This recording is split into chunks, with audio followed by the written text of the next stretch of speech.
Sige. Please, Alright. salamat ha. Thank you.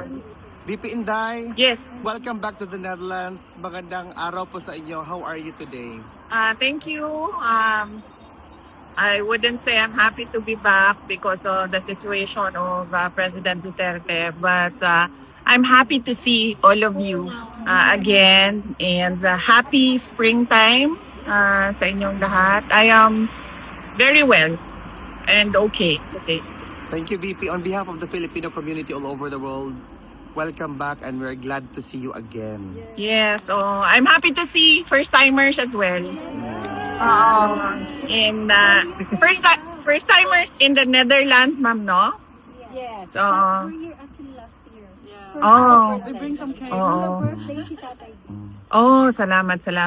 And I think malaki din yung celebration nitong nakaraang March 28 para kay President Duterte. So, nagpapasalamat din ako sa mga Filipinos overseas na pumunta dito sa Hague noong March 28 para mag-celebrate dito sa Duterte Street and mag-celebrate din dun sa Malidel Park. So, thank you sa inyo. Thank you, VP Inday. Next birthday. Yes, we always pray for that. No? Halos araw-araw yung dasal na sana ay makauwi na si President Duterte. Kami uwi. VP Inday, Oh, sobra ma'am. Sobrang mahal ng thank you, ma'am. magastos ma'am. VP Inday, how was your visit with PRRD after a while, ma'am, of not seeing him? Okay lang naman. He looks well. He looks healthy. And wala naman siyang mga problema.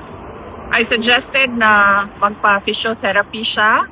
But he refused na mag-physiotherapy. So, we'll see tomorrow kung makumbinsin natin siya na magpa-physiotherapy in lieu of his supposed dapat everyday exercise. Yes. VP, what is your initial reaction when the jurisdiction was established, decided by the appeals chamber, ma'am? Well, I accepted it as it is. Discussion na rin naman namin yun ng mga abogado, no? Na we don't see any way that the ICC will let go of the case of President Duterte since isa na lang ito sa dalawa na ICC cases, no? So we don't think na they will let this go. Is it the same sentiment, VP, with respect doon sa confirmation of charges? Oo, yes. Okay. Same lang, no? Na this will really go to trial, and the best way to move forward is to prepare for time. VP Inday, the burning question is that how do you maintain such a vibrant and very beautiful vibe amidst all the persecution done to you by your detractors? Kuan, siguro. No comment. No, I've always been like this. Yes. Even before I was vice president, and hanggang naging vice president ako, and I don't see na magbabago yung disposition ko because of a few problems here and there. Sabi ko nga lagi, 'di ba, noon na parang tipong ang pinaka problema lang ng isang tao is magkasakit or mamatay, because death is the ending, and then disease or sickness is going towards the ending.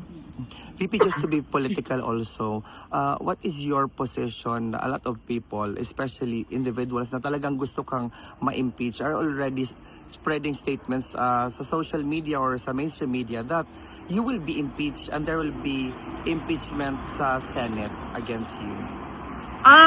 Kung ordinary individuals lang naman yan, like ordinary Filipinos, pabayaan na natin yan, no? Kasi yan naman yung opinion nila, yan naman yung damdamin nila. Hindi mo naman mapabago ang nararamdaman ng isang tao.